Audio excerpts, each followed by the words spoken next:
Hi, I'm Danielle.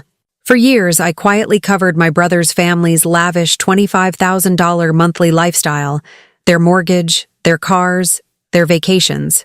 I was the silent engine that kept their perfect lives running. Then one day, my brother and his wife turned to me in the house I paid for and sneered, "Get out! We don't need you anymore." They thought they were kicking me out. But what they didn't know is that on moving day, the only people leaving would be them.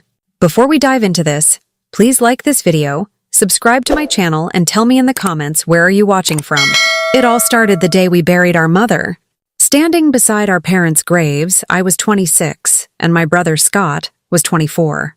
We were orphans, and the responsibility fell on me, as it always had.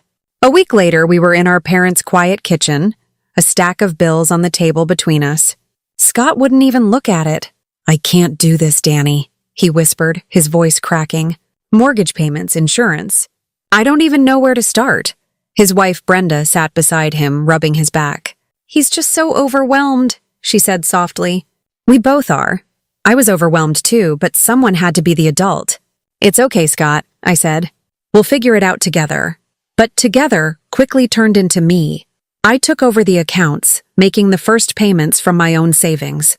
I told myself it was temporary. But then Scott lost his job, and Brenda said he was too depressed to look for work. So, I covered their car payments, then their groceries, then the tuition for their two kids' private school. They decided the family home held too many memories and found a beautiful new house in a gated community. "It's an investment, Danny," Scott insisted. I knew it was a terrible idea, but I couldn't say no. I co-signed the mortgage, and soon enough I was the only one paying for it. It became a quiet, unspoken arrangement. I moved into the guest room of the house I was paying for, telling myself it was practical. Every month, I transferred $25,000 from my business account to theirs. It covered the mortgage, the lease on 2 luxury SUVs, the country club membership, and the endless stream of Amazon packages. I told myself it was my duty. I was the strong one, the provider. But the truth was, I wasn't a provider. I was a doormat. My life shrank while theirs expanded. My world became a series of spreadsheets and deadlines. I worked 70, sometimes 80 hours a week at the marketing firm I had built from the ground up. My clothes were simple, bought from discount stores. I ate leftovers at my desk, fueled by cheap coffee, while I approved payments for their dinners at 5-star restaurants. One afternoon, Brenda came into my room without knocking, holding up a new designer handbag that cost more than my car. "What do you think, Danny?" she chirped. "You only live once, right?" She then glanced at my worn-out sweater and frowned. "You should really get some new clothes. It's kind of embarrassing when we have guests over." She left, and I just sat there. I was the reason she could afford that purse, and I was an embarrassment. The cruelty was often subtle. They would talk about their upcoming trip to Italy in front of me, never thinking to invite me. They'd show me pictures of their children's expensive birthday parties. Parties I had funded but wasn't welcome at because I was always too busy. One month, cash flow was tight, and I had to pull from my personal savings to make their payment. That night, I decided to talk to Scott. "Things were a little tight this month," I began gently. "I was thinking maybe we could cut back on a few things." He didn't even look up from his phone. "Like what?" "Well, maybe the country club membership?"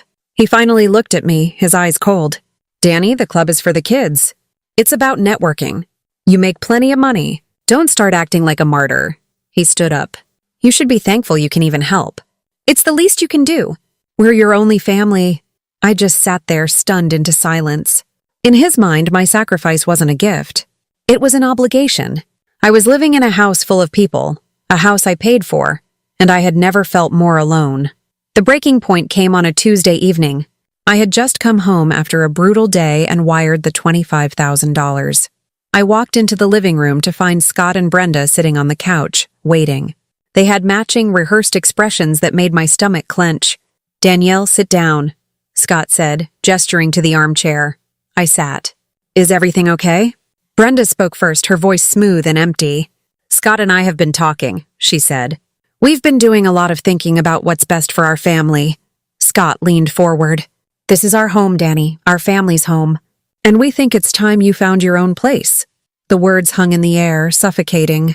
I stared at him, trying to process what he'd just said. "What are you talking about?" I whispered. It isn't your house, Danielle, Brenda said, her voice turning sharp. You've been a guest here, and we appreciate it.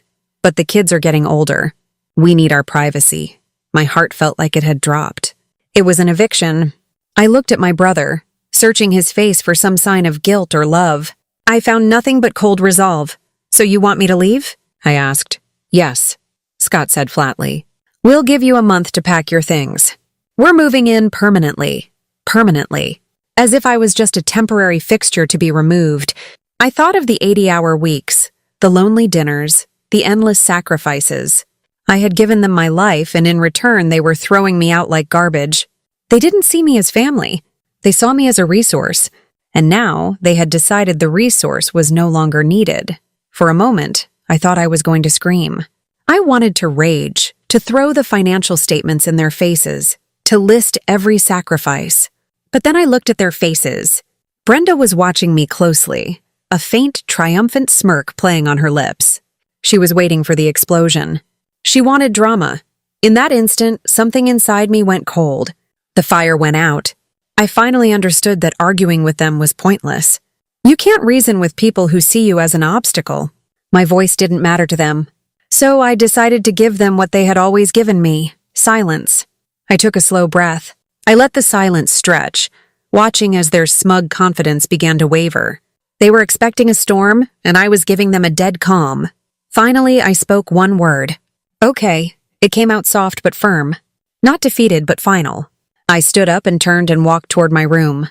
As I walked away, I heard Brenda whisper to Scott, "Well, that was easier than I thought." They smirked, thinking I was a pushover. They thought they had won. What they didn't know was that my power wasn't in shouting. It was in the documents filed away in a safe deposit box. It was in the name printed on every single bill.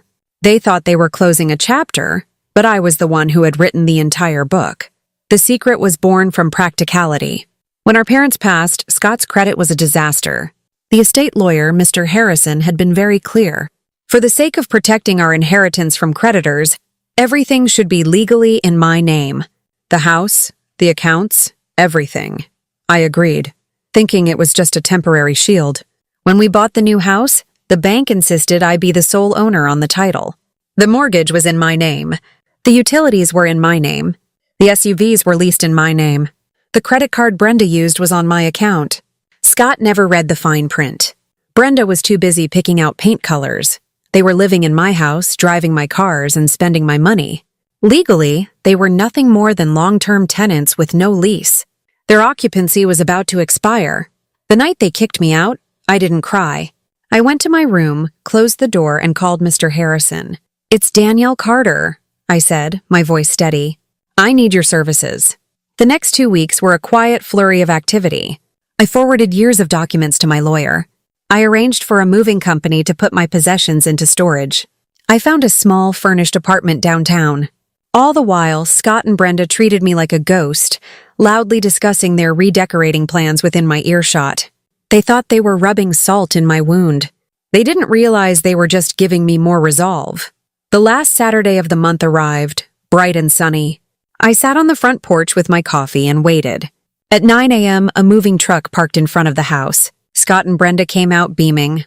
"Morning, Danny," Scott said with false sympathy. "Don't look so sad. It's for the best." Brenda walked past me without a glance, directing the movers. Just then a black sedan pulled up.